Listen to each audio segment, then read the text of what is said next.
11대 3. 여러분, 이건 축구 경기 스코어가 아닙니다. 올 시즌 독일 분데스리가의 판도를 보여주는 너무나도 냉혹하고 잔인한 현실의 숫자입니다. 일본 선수가 무려 11명. 그에 반해 우리 태극전사는 단 3명뿐입니다. 믿고 싶지 않은 현실입니다. 한때 차범근이라는 위대한 전설의 제2의 고향이었던 그 무대가 어쩌다 이렇게 되었습니까? 분데스리가라는 거대한 벽이 더 이상 우리 태극전사들의 붉은 심장으로 물들지 않고 사무라이들의 푸른색으로 완전히 덧칠해지고 있습니다. 저는 김준석입니다. 그리고 오늘 우리는 이 외면하고 싶은, 그러나 반드시 직시해야만 하는 참담한 현실에 대해 이야기해야만 합니다. 대체 이 모든 일의 시작은 어디였을까요? 아마도 지난 10년간 유럽 축구의 어두운 밤을 환하게 밝혔던 우리의 가장 빛나는 등대가 떠나기로 결심했을 때부터였을 겁니다. 바로 손흥민 선수입니다. 유럽 무대에서 한국 축구의 깃발과도 같았던 그가 미국으로 향했습니다. 그가 남긴 빈자리는 단순히 토트넘이라는 한 팀에 국한된 것이 아니었습니다. 그것은 유럽 축구계에서 한국을 상징하던 존재의 부재였고 우리의 자존심에 생긴 거대한 구멍이었으며 세계 최고 무대에서 우리를 대변하던 강력한 목소리가 사라졌음을 의미했습니다. 선장이 떠난 배는 거친 파도에 흔들릴 수밖에 없는 법입니다. 그리고 그 이후에 벌어지고 있는 일들은 우리의 그 불안한 예감이 결코 틀리지 않았음을 너무나도 고통스럽게 증명하고 있습니다. 손흥민 선수가 떠난 지금 우리는 과연 누구의 등을 바라보며 희망을 이야기해야 합니까? 당연히 괴물 수비수 김민재 선수를 떠올렸습니다. 이탈리아 세리에를 정복하고 나폴리를 33년 만에 우승으로 이끈 바로 그 자랑스러운 이름, 바이에른 뮌헨이라는 세계 최고 클럽의 철벽이 될 것이라 믿어 의심치 않았던 그가 지금 어떤 현실에 직면해 있습니까? 독일 언론으로부터 연일 혹평세례를 받고 있습니다. 냉정하고 정확하기로 소문난 독일 언론이 그의 작은 실수 하나하나를 현미경으로 들여다보듯 분석하며 가치를 깎아내리고 있습니다. 작년까지만 해도 유럽 전역이 탐내던 최고의 수비수가 이제는 방출 후보라는 꼬리표를 달고 이적설의 중심에 서 있습니다. 여러분, 이것은 단순한 부진이 아닙니다. 한 선수가 쌓아올린 명성과 자존심이 하루아침에 무너져 내리고 있는 현장입니다. 그 엄청난 압박감 속에서 김민재 선수의 강철 같던 자신감 역시 매일같이 조금씩 부서져 내리고 있는 겁니다. 여기서 끝이 아닙니다. 우리 축구의 미래를 책임질 한국의 보물, 이강인 선수는 어떻습니까? 한국 축구 역사상 가장 창의적인 재능이라 불리며 세계 최고의 별들이 모인 파리 생제르맹에 입성했을 때 우리는 모두 열광했습니다. 하지만 그 찬란했던 기대는 지금 어디에 있습니까? 일본 언론의 기사에서 언급된 것처럼 이제는 박앤세일 대상이라는 한 선수에게는 더 없는 치욕일 수 있는 수식어가 따라붙고 있습니다. 이는 단순히 주전 경쟁에서 밀렸다는 차원의 이야기가 아닙니다. 그의 가치 자체가 의심받고 있으며 구단이 언제든 헐값에 팔아버릴 수 있는 선수로 전락했다는 모욕적인 평가입니다. 이것이 과연 두 선수 개인만의 문제일까요? 절대 그렇지 않습니다. 이것은 우리 유럽파 전체를 뒤흔드는 기둥의 붕괴 현상입니다. 가장 위대했던 선장이 떠난 배를 지탱해야 할 두 개의 거대한 돛대가 지금 거센 폭풍우 앞에서 속수무책으로 흔들리고 있는 것입니다. 이 와중에 우리의 영원한 라이벌 일본을 보십시오. 그들은 지금 무엇을 하고 있습니까? 김민재 선수의 팀 동료가 된 이토 히로키는 뮌헨에서 신뢰를 쌓아가고 있고 두아니츠는 프라이부르크의 에이스로 활약하고 있습니다. 그들은 분데스리가라는 거친 무대에서 일회성 성공이 아닌 시스템에 녹아드는 안정성을 보여주고 있습니다. 우리의 거목들이 뿌리째 흔들리는 동안 그들은 조용히 하지만 아주 단단하게 자신들의 숲을 넓혀가고 있는 것입니다. 여러분, 이것은 더 이상 숫자의 차이가 아닙니다. 우리가 자랑했던 유럽파의 질과 안정성이라는 근간 자체가 무너져 내리고 있다는 가장 위험하고도 고통스러운 경고음입니다. 그런데 여러분, 이 모든 상황보다 더 가슴 아픈 것이 무엇인지 아십니까? 바로 이 현실을 마주하는 우리 자신의 모습입니다.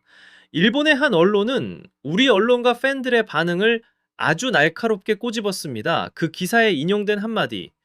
또 일본이냐? 저는 이 한마디가 지금 우리의 복잡하고 참담한 심정을 전부 보여준다고 생각합니다. 일본 언론은 이것을 두고 히스테릭한 반응이라 표현했습니다. 하지만 저는 감히 말하겠습니다. 이것은 단순한 분노의 표출이 아닙니다. 이것은 무력감의 메아리입니다. 한때 우리가 당연히 앞서 나간다고 믿었던 라이벌의 성공을 이제는 분노만으로는 감당할 수 없는 지경에 이른 겁니다.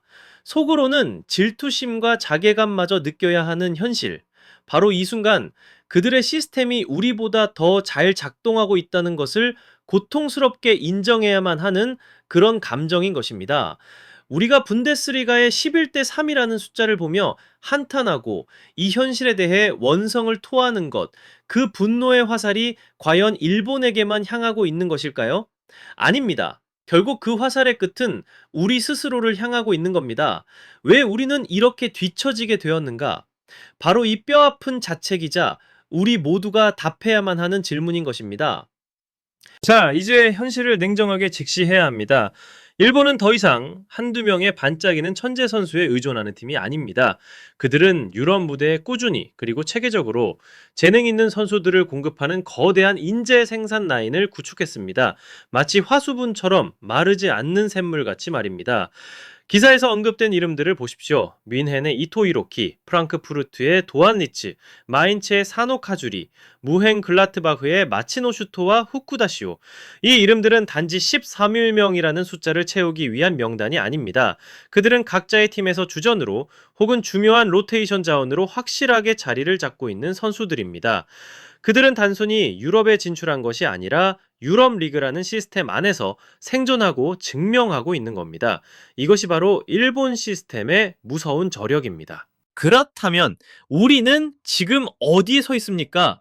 우리는 안타깝게도 황금 세대의 황혼기를 맞이하고 있습니다. 박지성, 차범근이라는 위대한 선배들의 길을 이어받은 손흥민이라는 찬란한 별에 너무 오래 의지해왔습니다. 그 한 명의 스타가 뿜어내는 빛이 너무나도 강렬했기에 우리는 그 뒤에 드리워진 그림자를 보지 못했습니다. 그리고 이제 그 별이 유럽 무대의 중심에서 조금씩 멀어지자 우리는 세대 교체라는 거대한 과제 앞에서 심각한 불안과 혼란을 겪고 있습니다. 여러분, 이것은 바로 일본 시스템의 부상과 한류 축구의 정체가 만들어내는 극명한 대비입니다. 그들은 체계적으로 숲을 가꾸고 있을 때 우리는 가장 크고 화려한 나무 한 그루에만 감탄하고 있었던 건 아닐까요? 분데스리가에서 벌어지고 있는 이 현상은 더 이상 남의 이야기가 아닙니다.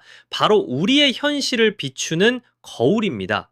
결국 문제는 김민재 선수나 이강인 선수가 아닙니다. 진짜 문제는 바로 우리의 생각과 시스템에 있습니다. 우리는 너무나도 오랫동안 박지성과 손흥민으로 이어지는 몇몇 특출난 개인, 몇몇 영웅들의 눈부신 영광에 취해 안주해 왔습니다. 언젠가는 또 다른 박지성이 제2의 손흥민이 기적처럼 나타나 우리를 구원해 줄 것이라는 그런 막연하고도 위험한 자만심에 빠져 있었던 겁니다. 분데스리가에서 벌어진 이 11대 3이라는 처참한 역전 현상은 결코 우연이나 사고가 아닙니다. 이것은 시스템의 붕괴를 알리는 강력한 경고등이며 우리에게 보내는 마지막 경고 메시지입니다. 만약 지금 우리가 이 문제를 뿌리부터 도려내고 선수 육성과 수출에 대한 모든 것을 바꾸지 않는다면 지금 벌어지고 있는 이 격차는 우리가 다시는 따라잡을 수 없는 깊고 어두운 심연이 되고 말 것입니다. 라이벌의 찬란한 새벽이 곧 우리의 쓸쓸한 황혼이 될 수 있다는 이 고통스러운 진실을 우리는 더 이상 외면해서는 안 됩니다. 이제는 받아들여야만 합니다.